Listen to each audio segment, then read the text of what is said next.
عليكم ورحمة الله وبركاته. اللهم صل وسلم وبارك على سيدنا محمد. أهلا بكم في منوعات هالة الجندي. أتمنى يا رب تكونوا بخير وصحة وسعادة.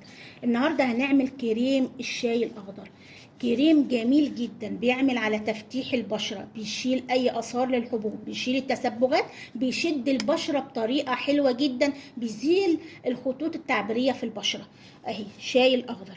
هنعمل إيه؟ هنجيب أي كزرولة موجودة عندنا، وايه هنحط بس الشاي الاخضر هنغليه. يعني ايه؟ هنحط ميه وهنغليه وبعد كده هرجع لكم.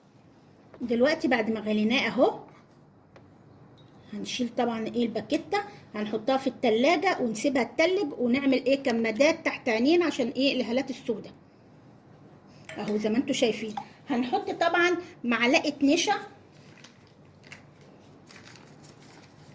اهي، معلقه نشا كبيره، هتقلبيها كويس وهتحطيها على النار لغايه ما ايه تبقى قوامها تقيل، وهرجع لكم. دلوقتي اهو بص، بعد ما ايه حطيناه على النار وبقى بالقوام دوت رائع جدا. بصوا بصوا الجمال.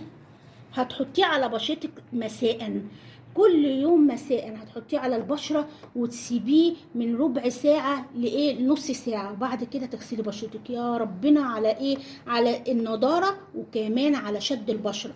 حلو جدا جدا، فوائده لا تنتهى بصراحه، جامده جدا جدا. اتمنى يا رب ان الوصفه النهارده تكون عجبتكم. هتجيبي بطرمان، طبعا هحطه ببطرمان وارجع لكم. دلوقتي انا جبت بطرمان فاضي عندي نضيف جدا، هتحطيه فيه ايه هتغطيه، هتحطيه في التلاجة. يوم ما تستعمليه هيبقى ساقع جميل جدا، هتحطيه على البشرة بجد رائع جدا. هتحتفظي بيه في التلاجة، بيقعد من 2 ل3 شهور اهو زي ما انتم شايفين. اتمنى يا رب ان الوصفه النهارده تكون عجبتكم.